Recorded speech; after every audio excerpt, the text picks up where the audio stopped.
this is probably the one I'm the most excited for when it comes to the topic we're talking about, and specifically the people on the panel here, because I think we all know at this point that the #1 job in the country right now that kids want to do is to be a content creator. But I feel like that's 1% of what's actually happening in the creator economy. And I am a creator today. Started in my bedroom at 13, I'm 33 today, so I've been doing this for 20 years. But if you look at my history, I wasn't just creating content every day, I was creating anonymous social media accounts that had nothing to do with me. And I have a company today that helps a lot of other creators do a lot of things. And I think everyone on the stage I can talk for and say that in the jobs that they are doing, they didn't go to college to do this exact job in line. They didn't predict that they were going to be doing what they're doing. And so I want to focus and get everyone introduced here and get you guys to know everyone here very deeply. I'm going to start with Sean. Taylor, you're the heartthrob, bro. Look at you. I'm the bad boy. I'm totally telling my mom that when I Chad's get the home. wild one. Yeah. All right. Anyway, so hey, I'm Sean Klitzner. I've been making YouTube videos since 2004. This is real. The biggest question I got asked was, how do you get video on like the computer? It was like a red, yellow, white cable. It was crazy. Since that time of making videos in my bedroom, because I was the face, and I turned that into like a portfolio where people would contact me and go, hey, we don't even know how you do this. Come do it for us. And I developed skill sets, like editing and writing and directing and all that. But I fell in love with just creating. And that, to me, was producing. And most recently, I just formerly was part of the Mr. Beast company. So I was the co-creator and showrunner of Beast Games, which is really big and crazy. And you could sit there and go, that's amazing, I want to do that.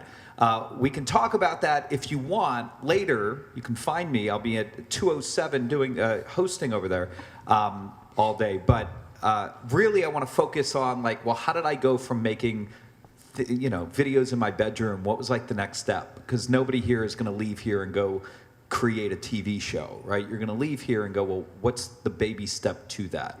And so I hope to talk to a lot of that. I'm not in front of the camera. I am producing the content, and maybe the mindset you need today that still fits with hundreds of millions of dollars that I was in charge of. If you're a kid in charge of no money, it's the same thing we're doing. So I'll talk to that and relate to that. And now you're in what is seen by most of the world as a traditional 9-to-5 job, but you're working in an influencer marketing agency. You've worked at a lot of them, and you have a very happy life with your family. And that's very interesting to have in this economy that is very unstable a lot of the time. And you're a great example to me even to see that. And yeah, go ahead and introduce yourself. I just did some talking for you. I'm gonna cry. Hey guys, Derek Bloom, as Adorian said, I've been in the corporate world, so hopefully some of you can find what I have to say a little bit more relatable. But I've been in the corporate world for the last decade working at various influencer marketing agencies. So I've had like a very traditional, went to college, graduated, entry-level job, and then kind of climbed the ladder. So I'm excited to share a lot of my experience working in that corporate environment, that standard 9-to-5. And especially in the creator economy that's really evolved over the last decade, what it's like working with creators behind the scenes. Taylor has millions of subscribers on YouTube. He's a comedian. But do you want to tell how you started your career? Sure. I graduated college in 2010 with a couple degrees that became meaningless because there was a recession in the United States of America. So I had to make my own job. And at that time, social media was at its infancy. And so I had to figure out kind of alone how to monetize a social media following, but first even just grow a social media following. What I did at that beginning stage of the social media, life that exists, I was one of the first people in the world to make like meme accounts and parody accounts, basically things that didn't involve my face because I wasn't famous, I wasn't a YouTuber. I used that experience to kind of evolve over time, and currently now I have 3.4 million subscribers as my face, 2.7 billion views on YouTube, but it all came from just like starting from nothing.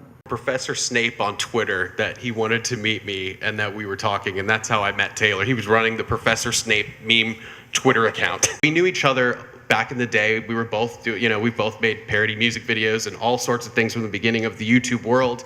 And now you have your own theme park. Please tell us what in the world is going on with your life. It's been a crazy 20 years. Yeah, because I started my channel the same as you, 2006. Yeah. Got really serious about it in 2010. Was doing a lot of parody music videos. And the thing with YouTube, you have to keep evolving. If you have success with one thing and like, oh, this is going to work forever, it doesn't work forever. So we've evolved into many different things. And the thing that has been the most successful for me is the Spy Ninjas. It's a series on YouTube that we run, and we did just open a theme park, like Adorian said, about 2 years ago in Las Vegas. Big 50,000 square foot place with trampolines and arcades and all kinds of fun stuff. And we originally were building it as we need somewhere to film that has air conditioning inside. But then we were like, well, we don't film every day. Why don't we open it up and let everyone go there and have fun? And so that's where that idea came from. And now, I guess we employ about 130 people across either the theme park or the content creation side. So it might be a little bit like, well, why am I up here if this is more about like faceless stuff? But I would love to talk about like how you can become a faceless channel or even work for other YouTubers. In fact, later I want to promote a little bit to maybe come work for me if anyone's interested. So there you go. The meeting I shadowed in where you're like planning a build out of something in one of his videos. Like, what are the jobs that people don't even expect that are there and people are looking for? I know Beast is a little bit untraditional, but yeah, lot to unpack because I just want to touch on something Chad said, which is like, hey, I'm hiring people. I had this college kid hit me up and he just wanted some advice, and I'll take any meeting because you never know where it will lead, but also I wish I had somebody when I was in college who would just sit down with me. So I do that. And this kid just wouldn't leave me alone, and he's really smart. Now he's as you'll hear, Taylor mention some stuff, and we'll just kind of talk you through what you can do. But it's interesting, when I worked at the Beast Company, I came in as a creative. I worked as a creative for 8 months. And then as I was a creative, I pulled back and I was like, they need help in production, like massively, to take the creative and bring it to life. So I became this lead producer pretty quickly. While I was a lead producer, I didn't just sit there. I said, okay, well, what's broken? What am I interested in? I jumped into budgeting and figuring things out with the budget. But the core of my 3.5, 4 years I was there, I just said yes to whatever they needed. That was it. I was the yes guy. Throw me in whatever you want. I will learn it. I will figure it out, and I will deliver results for you. So it was creative, production. I then was moved over to do creative production, creative, I think again. And then they moved me over to the shorts because that was, there was something broken there. So I fixed shorts for them, and then while I was there, we were rebranding the Feastables chocolate. So it was like bad. It was like good for you chocolate before, and now it like tastes good. So I was in charge of the marketing. So it's marketing, I guess, marketing of a brand. You in, they're gonna make you the head of production. I was like, oh, this is awesome, and they brought me in, and Jimmy goes, hey, I want to give you a new role, and I was so excited. He's like, my whole life is how much I need to do, and essentially I became his assistant for like 40 days, and I fixed his whole, what was going on behind closed doors. I was gonna be the head of production. I walked into a room, they're like, you're gonna basically be his chief of staff or whatever. Yeah, of course, whatever you need. The experience I got when I was 20 years old, or 19 years old, it was like, go through whatever door opens for you, go through it. Those other doors you want, they'll be there. You can keep trying to knock on those doors. If there's an opportunity, just do it. If you're passionate about it, if you're not, go do it. Get the resume, get whatever you can to get into this space. You don't have to have that vision of, I want to be a creator, I want to have 10 million subscribers, I want to be the face.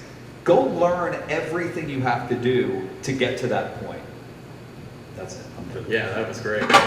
Derek, I feel like there's a similarity here with how you got into where you're at in your job and the open door scenario, and how did you get to where you're at now? I wanted to be an actor, just like commercial work and trying to break into that industry. And I ended up taking off 2 years of college to just full on move to LA, try to pursue acting, and did a bunch of random stuff. I looked very young at the time, still look a little young, whatever. But I was doing a lot of extra work on like Disney, Nickelodeon, and one of the breaks that I got at that time was being a featured extra in a Justin Bieber music video. And so that became the claim to fame in the Eeny Meeny video. If you pause it at 25 seconds, I bro hug Justin. It's a great frame. But after that, Why isn't he on the panel with us? I thought you were best friends. I tried. After that, I started getting more opportunities to do work in YouTube videos. So there were some YouTubers at the time, like Kurt Hugo Schneider, even Rebecca Black, that needed actors for their videos and were doing traditional casting calls. And from there, I actually got connected into this YouTuber world. This is in now like the early 2010s. And from there, made a lot of friends, a lot of mutual connections, and a big theme of this panel is really going to be the importance of networking. But at that time, I started getting invited to these parties with other YouTubers and meeting more people. And something that really sparked this whole path of what I'm on now was one of Justin Bieber's friends. He basically made a YouTube channel where Justin was just in his videos from time to time. But this kid got millions and millions of views. And I was talking to his mom. This kid was really young, he was like 13, but I was talking to his mom, and the mom was saying, oh yeah, he's getting offers to have brands featured in his videos, and he's getting offered tens of thousands of dollars. And this is early 2010s, where brand deals on YouTube weren't really a big thing yet. And I was like, this kid can get tens of thousands of dollars just featuring products in his videos. This is insane. Like, how do we make Crazy money back then. That was insane. Yeah, Like it was crazy. like unheard of, exactly. So I actually ended up going back to college to study psychology, because at that time that really inspired me to want to understand audience behaviors of why people want to watch someone, why people want to engage with someone, why would someone want to follow someone. And from there, graduated college, and one of my first jobs, this is the tie into Adorian, was with this company called Super Deluxe, which was owned by Turner Broadcasting. They were this premium short-form content company that were monetizing content across YouTube and Facebook.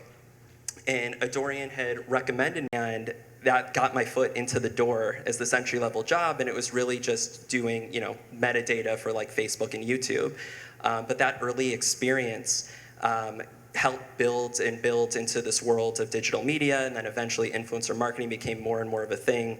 And that's tying back into the whole corporate environment of rising through the ranks and just working hard in your role and following that promotion career path, which led me to where I am now. And now you're a wife and this great place he lives here in LA. Like, it's just cool to watch your journey. One ugly daughter. Two beautiful ones, but one I wasn't ugly gonna one. mention her. It's the third one. Chad, I'm curious, huge demand. Creator operators, like your president that you hired, Shelly, I knew her because we partnered with her at another company she was at, and like there's just so much there. Like I'm curious, like what are people looking for that are these different jobs, and how can they even find them? Like how could they find you if they don't know you, Right. Well, I mean, we definitely post jobs all over the traditional places like LinkedIn and whatever, ytjobs.com, I think is still one. .co, yep. But I kind of want to, even before answering that further, I kind of want to take a measure of the room. Like, how many people here are creators currently? And then how many people have their own YouTube channel? And maybe how many people have made at least 10 videos? Oh, good, okay. Yeah, so I brought a lot of my team here. In fact, I'll ask them to stand up right now out of Insight. And Yashtin, where are you? Come up here. Oh, there you are. Oh, there you are. Let me introduce all you guys, just so people can come ask you guys questions later, because these guys they're editors, they're writers, they're directors, they do thumbnails, they do everything. So I call them all-in-ones. So they're essentially YouTube creators is really what they are. And that's really what I'm looking for with my company is more people like these individuals. So if anyone is interested in that, definitely come talk to these guys after this, talk to me afterwards as well. Can I ask you a question for you, but they still want to keep their YouTube channel? How do you manage that? Yeah, good question. I think you probably won't have time to keep working on your own YouTube channel. Somehow Brennan figured out how to do that, and he's getting like millions of views per video right now, so he's doing pretty good. But Well, I was saying Derek too, 'cause different blends of opportunities of that balance. Like even, not to shout you out, Alyssa, but I have Alyssa, my head of creator development here. I just hired her this year. Actually, today's the first time we've met in person. She was producing talk show TVs, like live talk, daytime TV, and is now creating with creators and helping them create. And like, I don't think you predicted that was going to be your job, like, and you just follow the tracks of like what's interesting to you and what, none of us could have predicted where we're at. Real quick, I also creator and have like a full-time like corporate role. Totally feel that, and like Adorian said, like I have been able to grow a YouTube channel, but I think the big difference is if you're really committed to being like a full-time creator and making it a thing, because I just do it for fun. It's like a leisurely activity. Then there are some months where work is so busy where cool, I don't have time to make content, I don't have time to post. But having the ability to do that with that corporate environment, having that stable paycheck that's coming in, is the only thing that is allowing me to still make content. But like you said, like you can't just do that full time and have that full time career. Yeah, that's down to is there's really no rule that we can give all of you that you go, oh yeah, we're all follow the rule. Everybody's going to be individual. I see kids with their parents. I see adults raising their hand about their channels. So it's like, one, if you had a business that was really successful and you're a millionaire and you don't need to work any day, well, we're going to talk to you differently about how you can create something on your channel, whether you want to be in front of the camera or not, because in that case, you can then fund actors to just be in your stuff and not be in the videos if you want. But if that's not the case and you need money, well then stop doing content for a minute and go work for a company or go work for a YouTuber. They're going to pay you to educate you. Like, just go there and be educated. You can go to school and college and learn like all of that. Trust me, you will get the hands-on experience, and they pay you pretty well to goof off all day, to make videos, and to learn. And trust me, you go around asking questions at a company, at a job, especially in the YouTube space, it's not like showing vulnerability that you don't know what you're doing. Coming off the rip, hey, I have no bad habits. I'm really into this. I'm dedicated to you. I mean, I would hire somebody immediately like that. I'm sure you would too. If somebody came in and said, Chad, I don't know a lot of what I'm doing, but you're going to get the hardest working person. I will learn everything your way, and we're going to, make millions of dollars because of me. I'm going to help you do that somehow. Yeah. Sean was working for me as a contracted video editor. He was in between re-editing jobs. videos, and he was there. And now look at him. He's the guy in the Beast games telling 1,000 people what to do and like leading it. I'm just like, it blows my mind. He's here moderating the creator main stage all day. Like, yeah, it's beautiful to watch. Like, no one can predict these. There's no betting on this, but I kind of want to, Taylor, I wanted to highlight this before the end here. I think we have some time still. I want you to tell us about when you branded one of your accounts early in the days of Into the Movie. You know what I'm talking about. Meme that I created turned into a full-blown Hollywood movie. I created the phrase "that awkward moment." And kind of early in the days of social media, it was early enough that memes were basically just words on top, words on bottom of a picture. And so one of the things I always say when I give talks is that you have to look at what the patterns are in culture in order to make memes, in order to kind of generate a social media following. So at that time, the word awkward was just constantly being used all the time.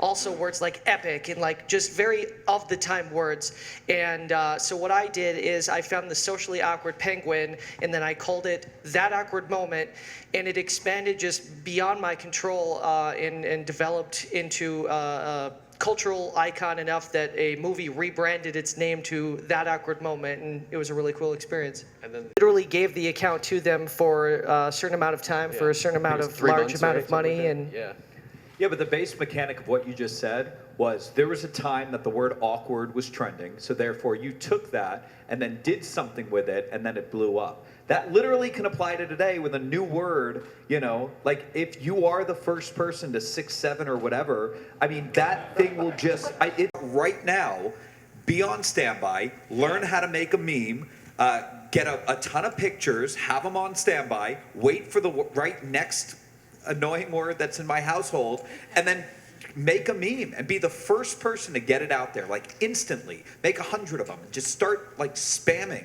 them out. And then if they blow up, people are going to start following your account. And I mean, that can be done an hour, 20 minutes a day. I don't know. Keeping on like what that new trend in technology is, and I'd say right now the feeling I get is like, you know, everybody's using the meta glasses to do really creepy and obnoxious stuff. Yeah. There will be a moment where somebody clicks and thinks of something really good and interesting that's not creepy and pervy to do, and that will take off, and everyone's going to copy that. You know, like just off the top of my head, it's like, why isn't there like a channel where somebody's wearing the meta glasses like riding roller coasters? Like that's just off the top of my head. Like stuff like that is the way that you actually attack and get ahead of everyone, and like that's what I always tell Adorian is like, the only way you're gonna do anything, and you mentioned this too, it's like you have to pivot, but like even if you have nothing, just like think of what the new trend could be. Hacking the platform is like if there's a new platform, everybody's going to use it the same way. It's just another term to say think outside the box. Everybody's doing it this way. So take that and go, ooh, what if blank? That, I mean, that's what we want to watch, you know? I'll make this point real quick, that the lesson here is not to go and make a Twitter account, you know, at this point and like make, you know, a movie's going to find that. It is like the new ideas, like the meta glasses and everything, like whatever's happening in the opportunity of the moment. And I guess for my stuff too, one of my anonymous Twitter accounts I created when I was a teenager was called OMG Facts, and I posted facts. That's why he was interested in talking to me, because we were both in the Twitter world. And like not doing that today, that brand doesn't really do well today. I sold it, and I created fact videos. I took the same concept that I was interested in and passionate about, which genuinely is curiosity and learning, and turned it into my own creator brand after years of just running my business behind the scenes and coming back to being a creator. And so it's just whatever's happening in the moment. And now I have to ask, because it is the moment, I'm curious with AI, what you guys are thinking about in terms of like what is changing for you, what jobs like are more valuable or less valuable because that exists? Like, are you excited? Are you nervous? And how this changes what you're doing? It has been, every time we've dabbled with AI, our audience revolts a little bit, like it's not cool. So that's been my experience. How are you dabbling? Is it like the visuals of the content? Is it the, what are you using it for? Yeah, sometimes we would try like a special effect, or just really like a 3-second clip where we use, because we want like a cool transition or like a cool bird's eye shot that we forgot to grab or whatever. And people are like, AI, boo. So we have not had much success with it, with our audience. And how do you feel about that? Thumbnails is one area that. How can we cancel you? I know. Trying to get me in trouble here or what? I'm just the man with the microphone. No, I think thumbnails is one area where like people are so used to like overly polished thumbnails that's acceptable. Like everyone knows, like okay, it's going to be extra saturated or whatever. So I think AI in thumbnails does seem to be more accepted at least with our audience, and we kind of use it. We still do our own thumbnails, but AI can be used to like, I can add the shadows to make it look more cohesive as a single photo rather than a comped together image. I think people being upset about AI, like the root of that is listening to what culture is. So right now the culture is AI is detrimental to, I don't know, society. And so like the root of that is actually just like continuing to pay attention to what the trends are. Like that might be the underlying theme of all of this, is like, what are the trends in terms of like, what are the jobs, what are the technologies, what are the memes? Platform comes out and there's a new app, some billionaire launched a new app. Taylor, in all caps, will text us, grab your usernames, grab every possible username. This is the guy back in the day on Twitter. What usernames did you have? All of them. I want to know too, because someone always steals my name. I gotta give you criticism, Sean. We both have daughters named Brooklyn. Yes. Sean's is older, so he has the YouTube username. I do. And he immediately, when he saw my announcement, was like, I have the username. I got Brooklyn.com. I mean, I'm really excited. That's about crazy. That. But it's a good segue into kids, because an 11-year-old, a 9-year-old. My 9-year-old is obsessed with AI. She loves AI. We sent the cat videos of them dancing, and was on Sora creating AI videos. She has no empathy for the 40-plus-year-old guy who is a graphics artist who is like, AI's taking my job. She doesn't give a shit. Sorry for kids. She doesn't care. Why? She doesn't know to care. because she only knows the technology that's in front of her face. And so if the 40-year-old person isn't going to do it, at some point my daughter might be the next graphic designer who uses AI to get one up on, you know, anybody else who's complaining about it. It's the same as when the algorithm of YouTube shifted and everybody's like, ah, YouTube, the algorithm shifted. I'm not changing my content. Pew. All of their channels died, and anybody who changed, they adapted. So have you Beast Games? Anybody see the show Beast Games? Anybody watch it on Amazon? All right. So when we first, for season 2, when we first got in a room, the first idea we had was, what is the trailer gonna be? I'm not even kidding. We didn't know what the show was gonna be. We didn't know Strong, Smart. We didn't know any of that. I went, you know, it would be really sick. You know, my partner, he goes, it would be really cool if, and he just starts going like, an old lady is holding like an RPG and goes, I'm so sorry. And I was like, oh my God, we've got to figure out how to do a game behind that. And we did, and it never made the show. But the mechanic of explosion, like watch the trailer, at one point we're in the room, and either he or I, we were like, and then it cuts to black, and fade in, you see Jeff Probst walking, because we're going to do an island episode. We didn't reach out to Probst, we didn't know, but lo and behold, we ended up going after that, and we got him. But why? Like, think about that. Our thought was, what is the first point of entry to get the next generation of viewers, or the current generation, which is swiping through TikTok and Instagram? How are we going to create scenes that are going to get them to want to watch our show? That's how you have to think when you're creating content. I don't know how we got off on that. I know, it's good. But I love that story. A big elephant in the room is, oh, AI is going to replace jobs. I do think relationships are very, very important, and making sure that you are networking, because I do genuinely believe, even no matter how much AI progresses, there's still so much value in that human connection, especially with influencer marketing. When I'm doing brand deals and talking to different agencies and different creators, hey, look, we're all just humans. We're trying to get the best for each other.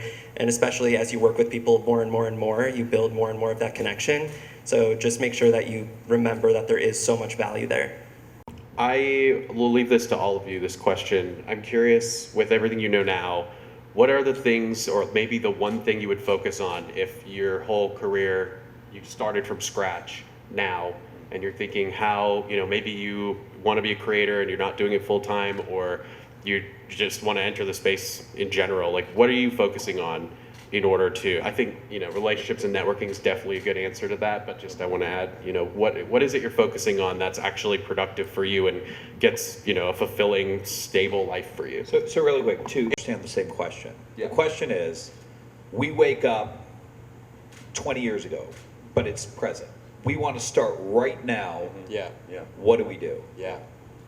The last statement as far as networking, because I would be approaching other YouTubers and I would try to offer some form of value. And even today, with like 15 million subscribers, if I wanted to collab with somebody, I would not be like, hey, you want to collab?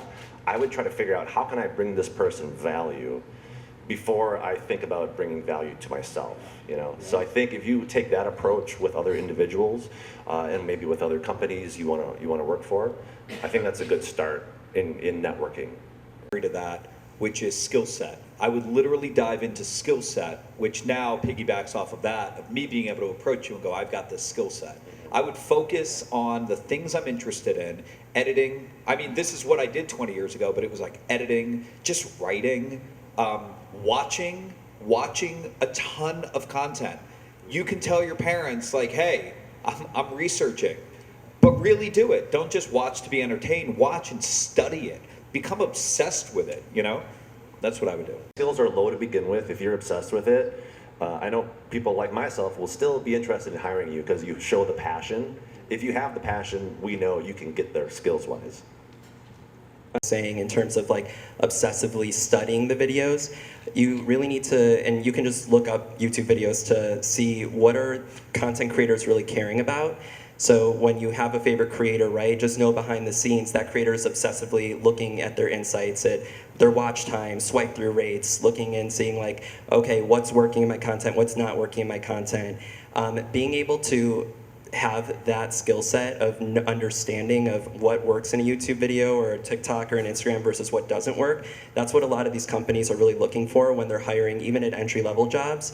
But just if you are starting from scratch, looking at internships, especially at different talent agencies, I know there's tons of them out there, Jake Rosen Entertainment, Grail Talent Select.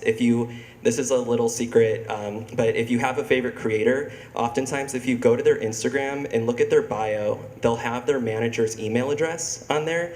And if you just look at that domain, right, then you know, oh, okay, this is the agency that represents them. And then you can go to their website, see if they're hiring, look at their LinkedIn, see if they have any internship opportunities. I would find who I wanted to be like. Exactly. I would figure out what they're doing wrong and do it better.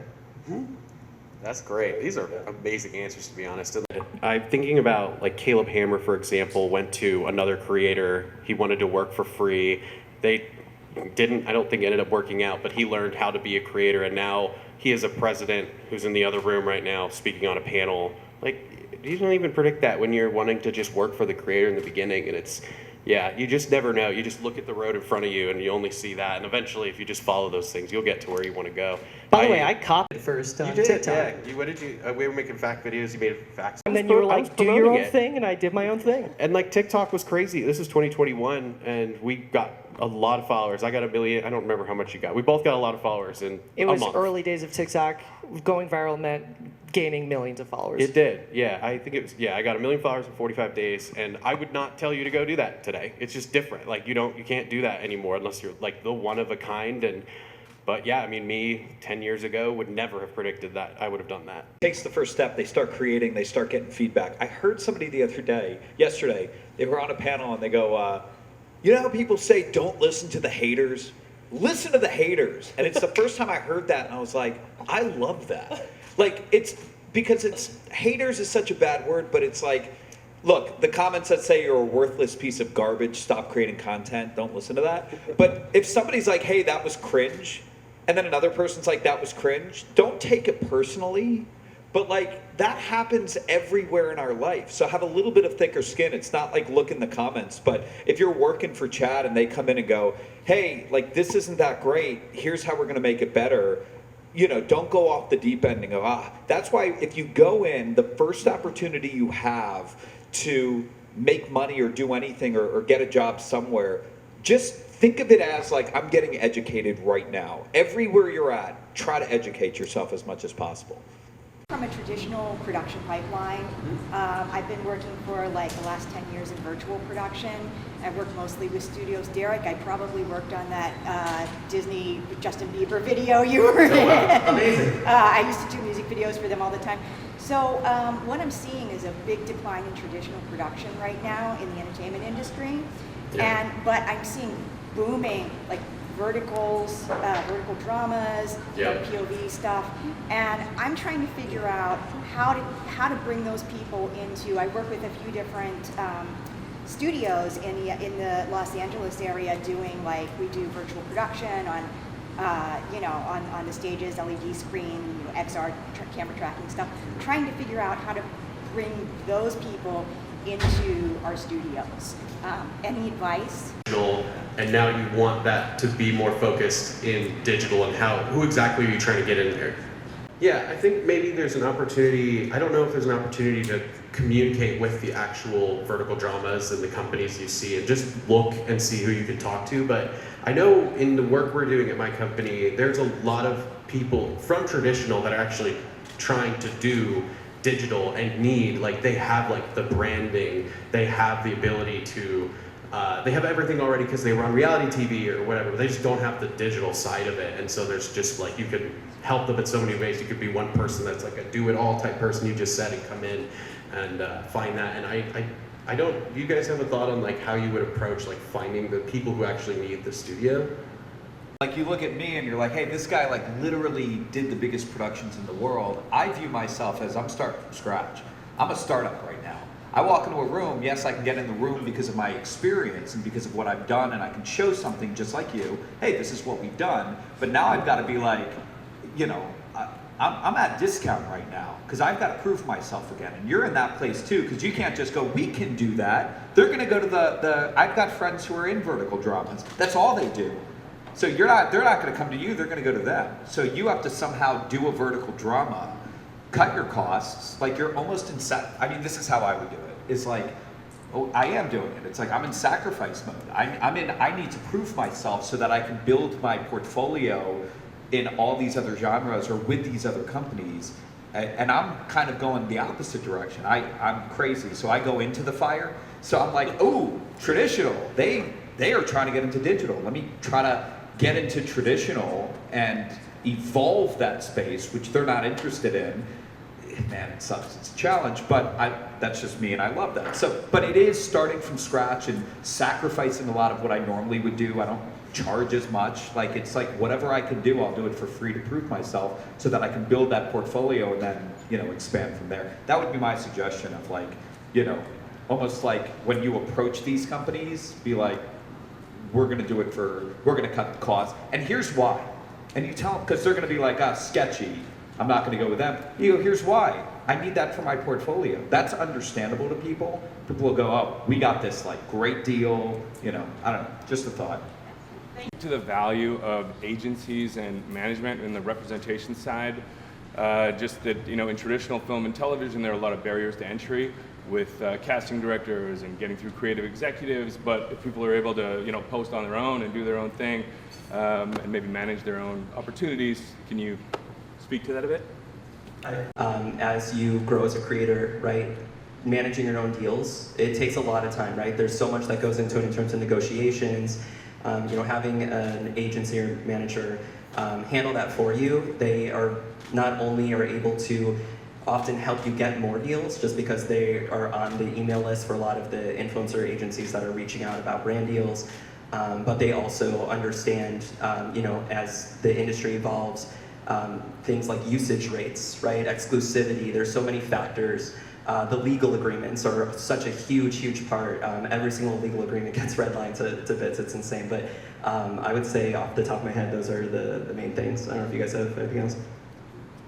In-house, but certainly have been approached by a lot of managers. Some out-house agencies I've worked with have been more around like brand deals, so that's very valuable. There's a lot of agencies who you can team up with and they'll bring you brand deals or sponsorships. There's also, we have a licensing agent who shops us around for like getting toy deals, and we got a deal with Scholastic where we do graphic novels. So that's something that it doesn't make sense for us to have someone in-house because it's not really a full-time job for us. The agent themselves has lots of clients, and we're one of many clients.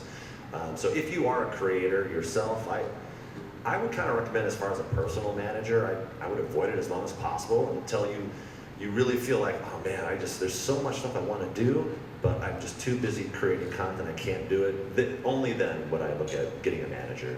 Because they usually want like 20%. I'll just say you don't need it. You don't need it. I don't have a manager. No, I'm telling you, I have spent so much money. I paid out 10%, 15%, 20% my whole career, and I have done the work. I'm doing it right now. I have an agent. I am paying them for the work that I am doing. You don't need it. You need to be a hustler. You can do it yourself. You can contact these people yourself. Now, there is value in the people that I have on my side, whether it's an attorney or an agent. Like, there is value in the introductions that they do for you, but I'm telling you don't need it. Thinking about people who, being a creator is really freaking hard, and I know, like, I've been doing it 20 years, so there's many years where I've been struggling, and like, just to people like that right now, what do you feel is something you would want to say? Well, I'll take the opportunity to promote. One of the things I'm up here for is if you are a creator or want to be a creator, whether it's faceless or not faceless, I think a great way to start is working for another YouTuber. So I would encourage anybody here who really wants to learn even more, editing, writing, directing, thumbnails, all of that, please come talk to me or come talk to someone from my team. And we've got a little QR code that we can have you scan if you want to apply to work for us. We are hiring, so I'd love to talk to you guys. I'm looking for a job, man. Let's talk. I would just say go through the open door. Go through the open door. There's a door that just opened right there. That's right. Just go through it. Who knows what'll happen? Any last words, Derek? Network. That's the big key takeaway here. Is just networking. Relationships are the most important thing in my mind. And what does that mean? Because networking could just be like, hey, what do you do? What do you do? Like, what is the value in the network when you're talking to someone? It's building relationships in an authentic way where you could eventually leverage that relationship toward finding a career or finding a job. Taylor? No one else is going to All do right. anything. Yeah. All right. Thank you, everybody, for coming. Hold on, one Chad really just promoted himself. Listen. If you are a creator in the video game world, because we didn't talk about that, and you some sort of video game programming, graphics, if that is something you're interested in, I have a company, and I am really looking for good people, good dedicated people, and I just saw my team is here as well. Go talk to one of those people right there, this guy right there. And we are creating some of the biggest Roblox games in the world. So if you play Roblox, you've played one of our games, I promise you. Talk to that guy. That's it. All right, now. All right. Thank you, everybody.